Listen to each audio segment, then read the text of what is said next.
Bismillahirrahmanirrahim. Assalamualaikum warahmatullahi wabarakatuh. Salam sejahtera. Waalaikumsalam warahmatullahi. Oke, siap Kang.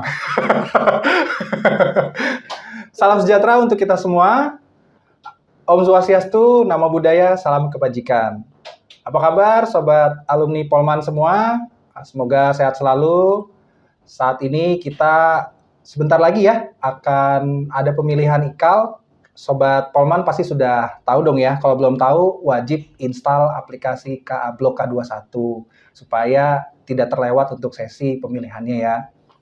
Saya Gilang Pradipta. Untuk sesi kali ini kita punya sesi spesial yang akan coba saya pandu untuk coba mengenal lebih jauh siapa sosok dari calon ketua IKAL kita untuk periode 2024 hingga 2028. Saat ini di samping saya sudah ada salah satu kandidat yang luar biasa. Luar biasa Kang ya? Pasti luar biasa, semua calon ketua IKAL kita pasti luar biasa ya. Namanya itu Kang Aris Kusmanto. Oh ya, tadi maunya dipanggilnya Kak, rekan-rekan semua. Jadi kita panggilnya sekarang Kak Aris Kusmanto. Beliau ini merupakan alumni jurusan DE angkatan tahun 99. Kita akan coba kenalan lebih jauh.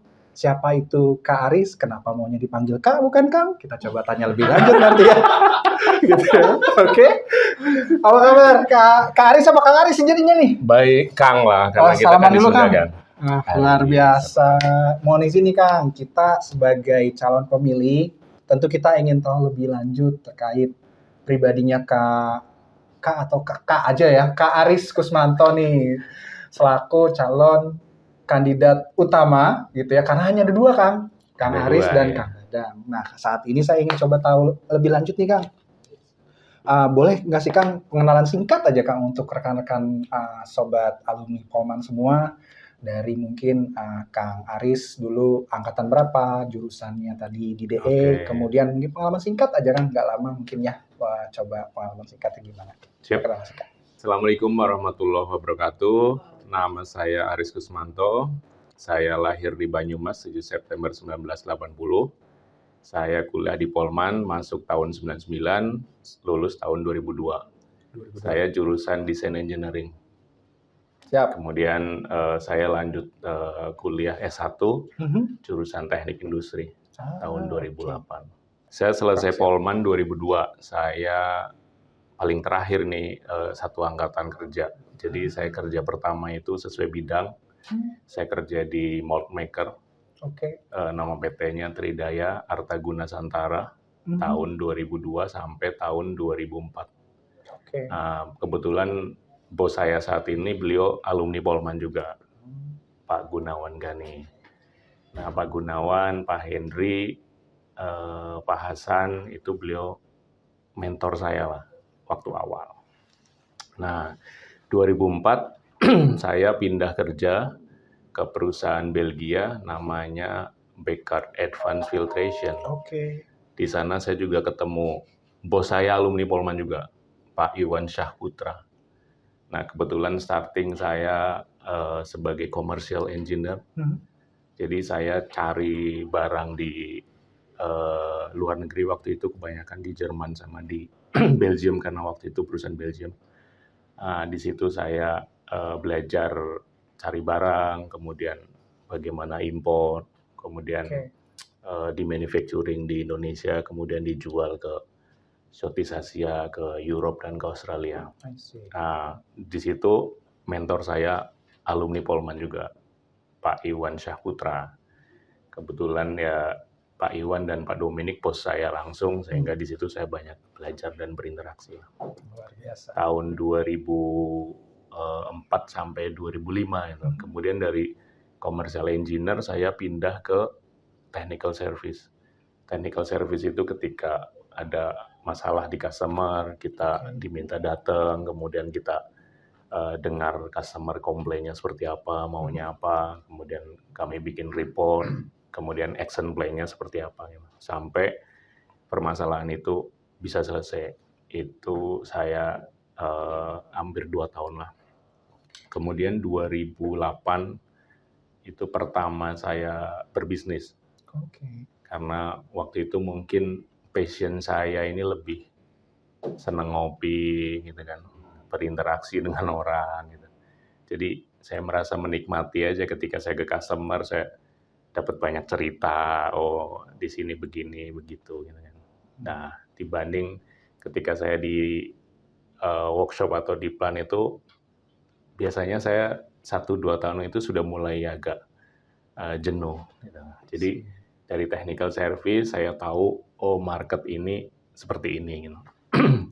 Nah 2008 kita start bisnis namanya itu ICO Process Koproses. sama Idea Solution waktu itu. Cuma waktu starting itu saya dapat minor shareholder gitu, tapi saya dikasih kepercayaan untuk handling operasional lah. I see. Jadi Oke. sales team kita bangun, kemudian ketika ada principal datang dari Europe atau dari US kita take care mereka, visit ke customer gitu. Nah di situ saya belajar bagaimana flow bisnis barang masuk dari luar negeri itu masuk ke Indonesia. I see. Nah karena kebetulan saya belajar dengan Polman, saya berinteraksi dengan alumni, cara menangkap untuk sisi teknik itu relatif lebih mudah. Mudah. Terutama untuk cara kerja dan sebagainya itu kita cepat tahu.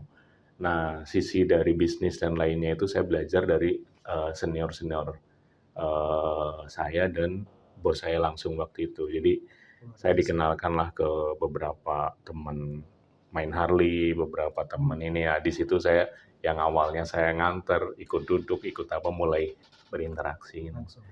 Nah, dari situ saya tahu, oh dari awal sampai akhirnya, terutama untuk bisnis, apapun itu ya, itu mulai dari sales, opportunity lah. Kemudian kalau mungkin kita seriusnya itu strategic selling dari kita tahu ada opportunity, kita kunjungan, kita introduction gitu kan. Habis itu kita menggali lebih detail need-nya customer itu apa, kemudian kita proposing, ada technical commercial proposal, kemudian kita follow up sampai cocok dan menjadi kontrak. Nah, mungkin tahapannya sependek itulah.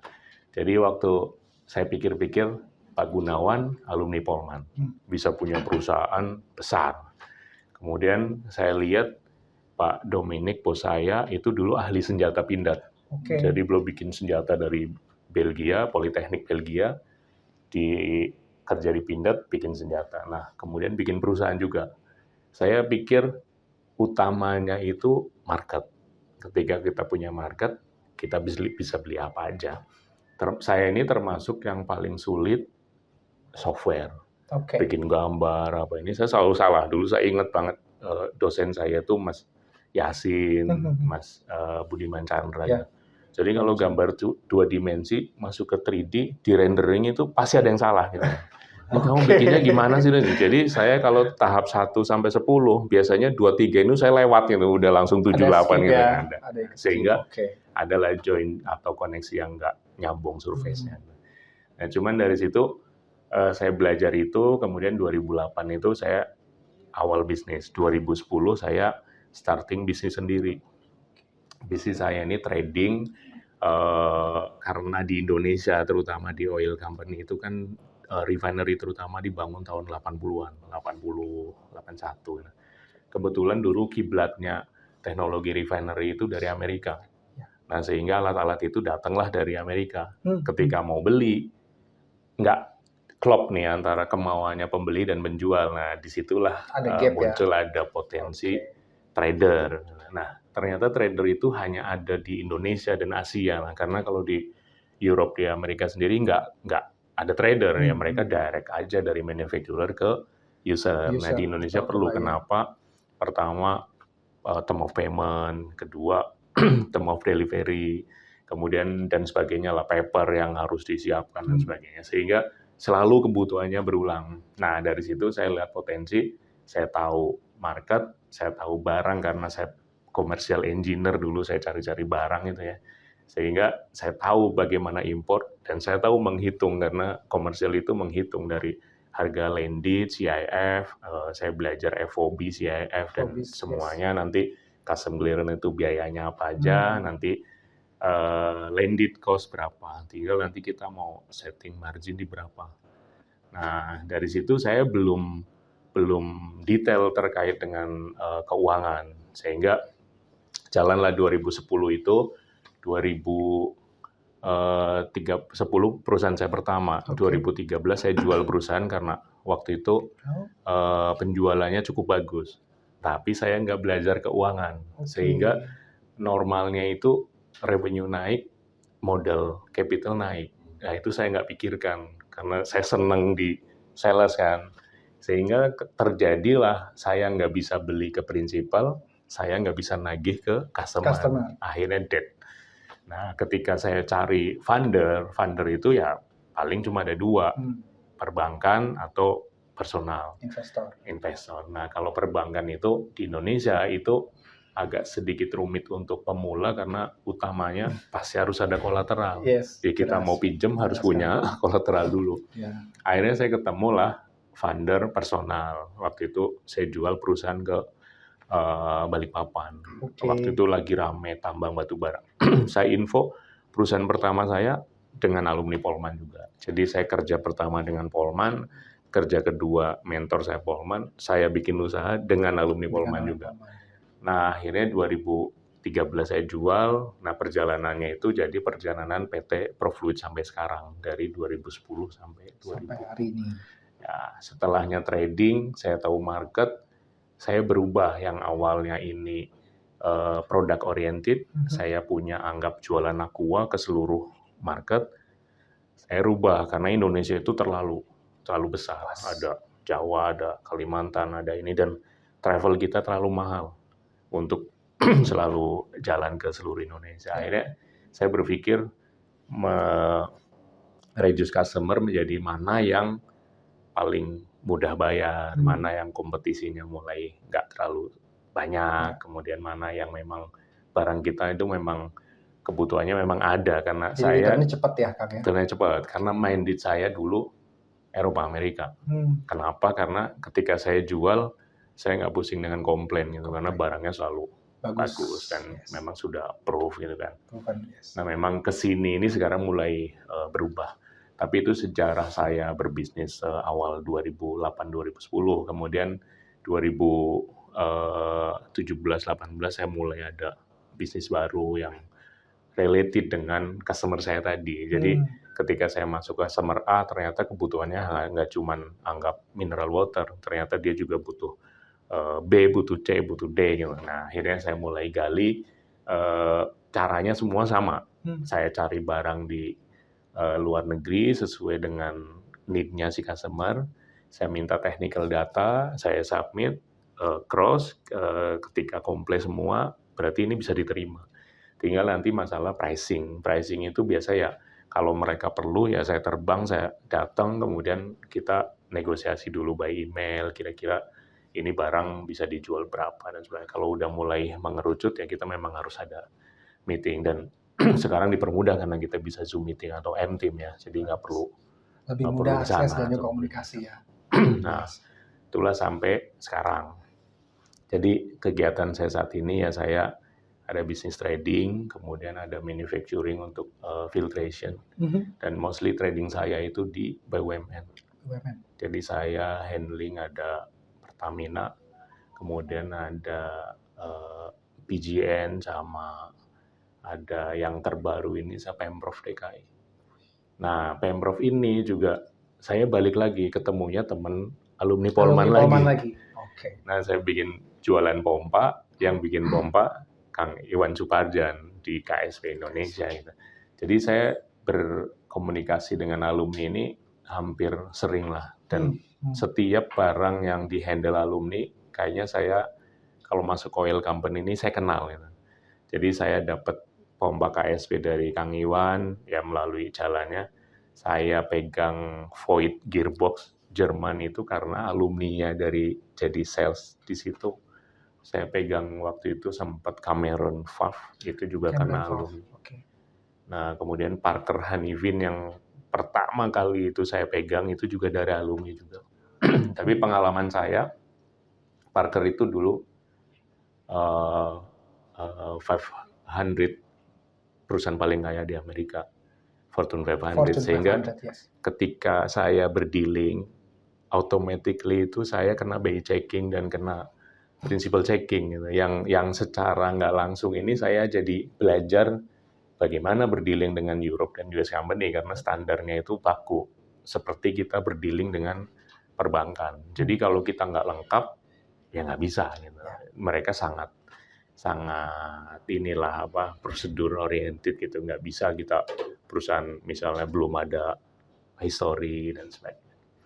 Nah itu kesibukan saya saat ini. Selain di organisasi ya saya bisnis klub baru aktif di situ. Kemudian sebelumnya cara saya untuk menggrab market itu saya selalu lewat asosiasi. Karena kenapa? Daripada saya gedor satu lebih sulit. Saya mendingan saya invest langsung, masuk asosiasi, saya masuk di situ, saya ikut terus kegiatannya dari mulai asosiasi masyarakat kelistrikan karena dulu saya main di PLN. Masyarakat pelumas Indonesia sama fuel itu karena saya main di fuel waktu itu, filtration untuk fuel. Kemudian saya main di CNG LNG karena dulu saya aktif di convert untuk diesel sama fuel ke gas. Kemudian pindah ke LNG, jadi saya bangun ada stasiun SPBG, kemudian ada converter kit yang dari diesel ke gas dan sebagainya. Itu saya lewat asosiasi. Dan menurut saya ini juga strategi yang sangat bagus karena ketika ke asosiasi itu kita langsung ketemu dengan decision maker. Jadi kita obrolannya pun sudah obrolan kita sebagai teman karena sama-sama masuk asosiasi. Dan ini yang selalu saya coaching ke tim dan ke junior-junior bahwa kita harus coba untuk lebih smart dan lebih ini bahwa jangan konvensional lah kita gedor-gedor. Jadi kita langsung masuk asosiasi. Jadi saya aktif di bisnis club, di masyarakat kelistrikan, API CNGI sama PII. Karena kenapa PII dan migas bidang saya. Yang kedua kegiatannya banyak. Jadi ada exhibition, ada seminar, dan saya selalu dapat update-nya. Ya kalau pas lagi cocok ya kita ikut. Terakhir ya saya ikut yang Water World di Bali, kemudian besok ada Water World lagi di Singapura, kemudian undangan dari Kadin karena saya memang perusahaan yang saya bangun ini, saya kuncinya follow the rule. Pokoknya legalitas lengkap, semua sertifikasi lengkap, mau main di kelistrikan ya sertifikasi listrik, mau main di migas ya sertifikasi migas, sehingga dari situlah mulai berjalan kita nggak ada kendala masalah legalization. Nah mungkin itu perkenalan dari saya, dari luar background biasa. saya dan sebagainya. Perkenalan yang sangat rinci rekan-rekan, bukan singkat rekan-rekan. Tapi rekan-rekan sobat alumni jadi tahu lebih detail hal-hal yang sebenarnya tidak tercantum di CV ataupun di informasi yang dicantumkan oleh panitia pemilihan calon ketua IKAL, rekan-rekan. Kang Aris ini punya pengalaman yang luar biasa luas dan juga menyeluruh gitu ya, terkait dengan dunia manufacturing, kemudian juga dengan bisnisnya, dan juga terkait dengan networking di ikatan alumni gitu ya. Karena ketemunya alumni-alumni lagi ya Kang ya. Tapi kita pengen tahu lebih dalam nih Kang. Menurut Kang Aris, kondisi alumni saat ini tuh bagaimana sih di luar pembahasan tadi, kalau Kang Aris tuh sering ketemu dengan alumni A, kemudian jadi mentor, kemudian berbisnis dengan mereka, kemudian boleh dilanjutkan pandangan Kang Aris gitu ya, terkait kedepannya sebenarnya alumni kita tuh harus seperti apa, atau ikatan alumni kita tuh harus bagaimana sih Kang? Boleh coba diinfokan. Ya kalau menurut saya ya, kita kuliah dan kita pendidikan formal itu kan sebagai basic ya. Sehingga kalau kita ngomongin technical itu ya kitabnya sama gitu. Betul. Cuman kalau menurut saya kalau mau jalannya itu ke bisnis atau jalan ke profesional atau jalan yang lain itu kita sendiri yang menentukan kan. Oh saya mau bisnis berarti ya lengkapilah untuk mengarah ke bisnis kan. Berarti di situ ada networking, ada ikut seminar dan sebagainya. Nah kalau mau ikut ke profesional ya harus kuliah cocok, sesuai, dan ibaratnya tuh mungkin diploma dalam tanda kutip kurang nih, berarti harus lanjut S1, S2, S3. Nah, pandangan saya terhadap alumni saya sendiri ini termasuk yang sangat bangga menjadi alumni Polman gitu. Kenapa? Karena yang saya temui bukan kebetulan juga ya, karena yang saya temui ini selalu positif. Dalam artian ya saya berpartner ya positif, saya ketemu di mana alumni Polman juga positif. Saya ketemu teman di Pusri ya sudah jadi VP, saya ketemu penyedia-penyedia ya alumni gitu. juga. Yang satu grup saya waktu pertama ini rata-rata ya ada yang bisnis, ada yang sudah profesional dan sebagainya. Cuman memang menurut saya utamanya itu kan masalah kita membawa diri kita kan, bahwa kita menjadi orang yang punya integritas, berkomitmen, profesional gitu kan. Intinya perbaiki dulu aja itu sehingga orang respect ke kita dan menilai kita ya ini memang profesional. Nah, memang saya mendengar juga ya beberapa informasinya, oh kok kayaknya ada perubahan ke begini, begitu gini. Menurut saya sih itu dinamika. Jadi kita membayangkan mungkin zaman saya 99, mungkin zaman 2008 berbeda. Ya pertama, dulu kompetisinya nggak sebanyak sekarang, atau apalagi Polman dibangun tahun 73, 76 ya, dan itu politeknik pertama yang otomatis orang dengar politeknik, ada namanya ITB, ada namanya Swiss gitu kan, berbondong-bondong lah. Kita cari calon pendaftar itu mungkin relatif lebih mudah dibanding kayak sekarang. Sekarang ini kan politeknik itu adalah penjembatan antara S1 dan STM.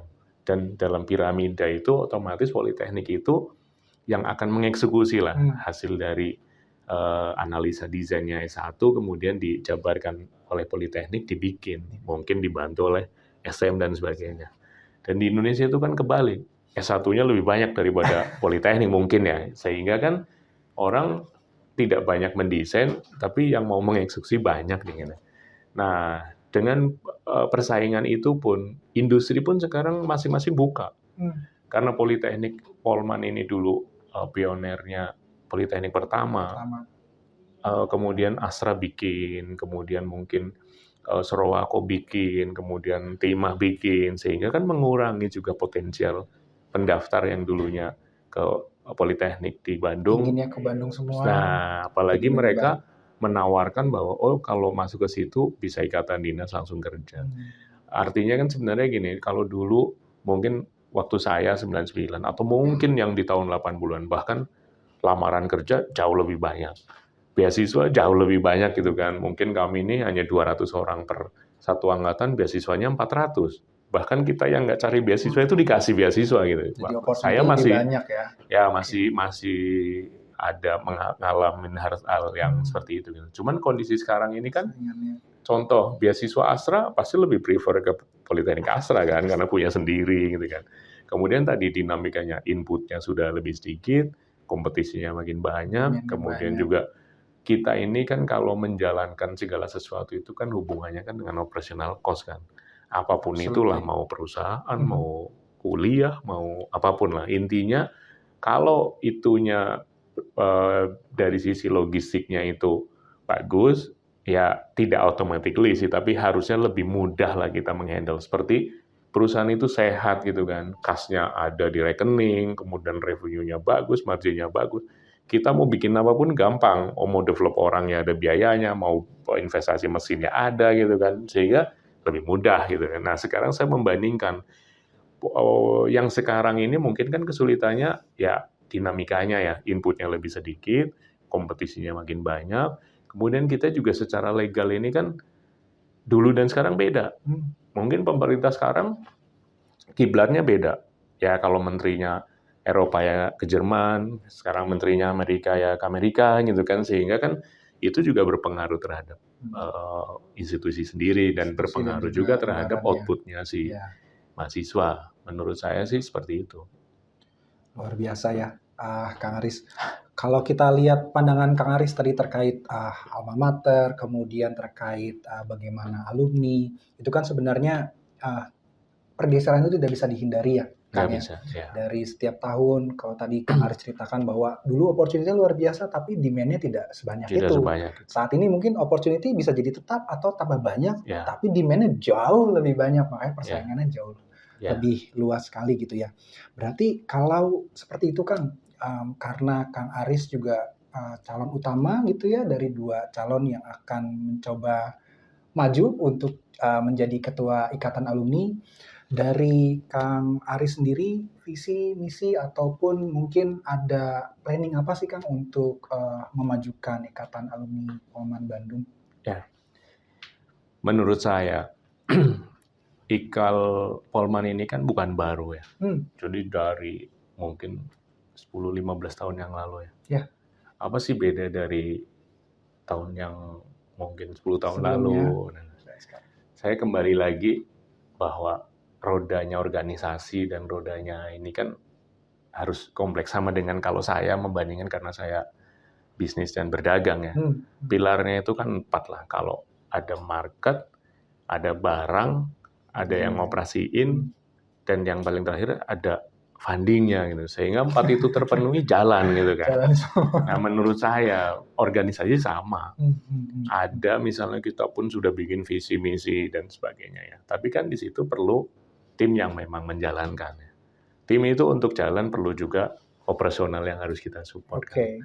Ya kalau saya pribadi, jika saya nanti jalan terpilih menjadi ketua Ikatan Alumni, yang pertama saya lakukan itu pasti bonding antar alumni itu. Kalau bahasa ininya ya silaturahmi. Kenapa ini penting? Jadi mungkin ini dari semenjak kita kuliah ya, kita ini kan kalau saya jurusan gambar. Jadi kita menggambar ya pensilnya punya sendiri, penghapus punya sendiri. Sesekali lah kalau lupa kita pinjam gitu kan. Dan memang kita ya dididik mandiri. Dari mandiri itu ada efek positif, ada efek negatif. Efek positifnya apa? Ketika kita ada masalah ini kita berpikir ya saya harus bereskan gitu karena ini masalah kita dan saya harus bereskan. Negatifnya mungkin yang berhubungan dengan teamwork dan kolaborasi dan sebagainya itu kan masih sedikit kurang lah. Pertama sih kalau menurut saya itu. Jadi masing-masing alumni itu notice bahwa oh kita punya ikatan alumni, kemudian oh kita punya program. Ya dari seluruh alumni ini punya willing untuk ayo kita sama-sama majukan ikatan alumni. Nah, kalau ikatan alumni sendiri itu kan stakeholder-nya 3 lah yang paling utama kan, dari si alumninya sendiri, kemudian institusi kampus kita, yang terakhir kan kemudian kan dari masyarakat.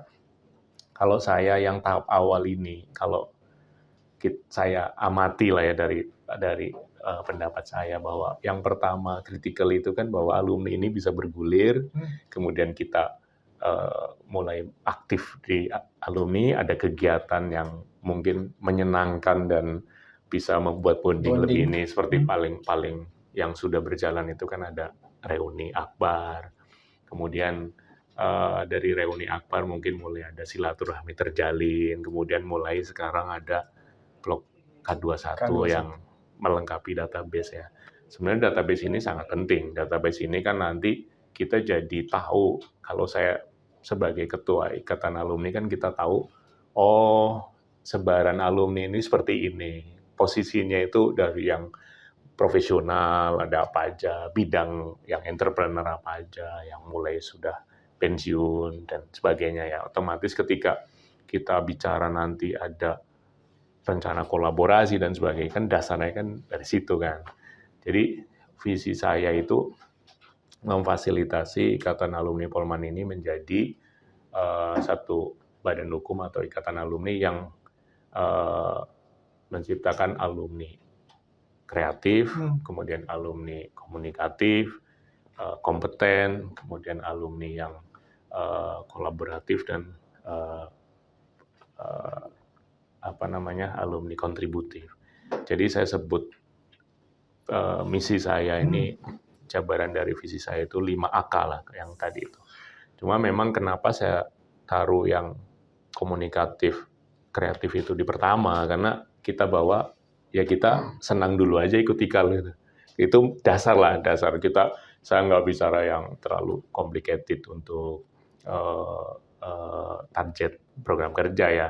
Dalam artian kalau itu sudah ada, gathering informasi, oh kira-kira yang aktif, kemudian di mana. Karena kan kita bukan permasalahan ya, gap-nya kita ini kan jauh dari anggap tahun 70 sekian sampai tahun 2024 ya.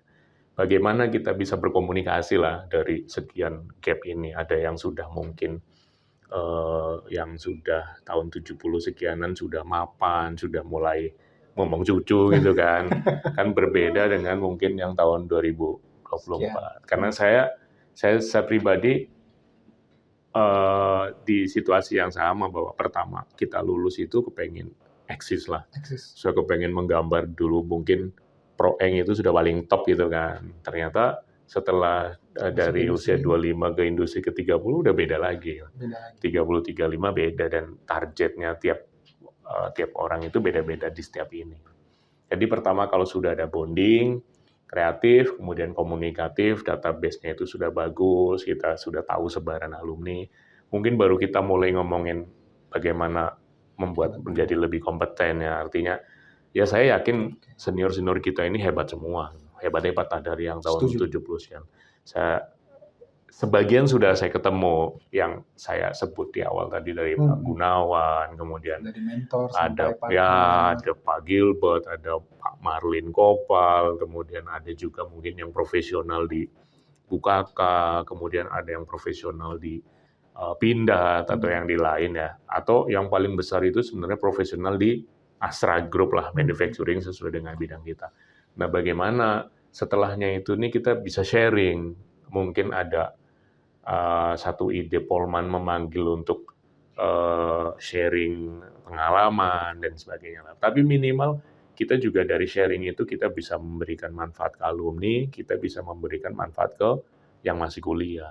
Saya dulu membayangkan mungkin kalau waktu kuliah itu dikasih tahu, oh nanti kalau lulus nih paling enak gimana sih sesuai passion kita gitu kan. Ada yang mungkin di oil company, saya dulu dengar mungkin Halliburton Slumbers itu wah top lah sudah top sana, sekali kan. ya. Karena facility-nya itu kan pertama first class semua, kemudian kerjanya di luar negeri gitu kan, nggak pernah pulang gitu kan.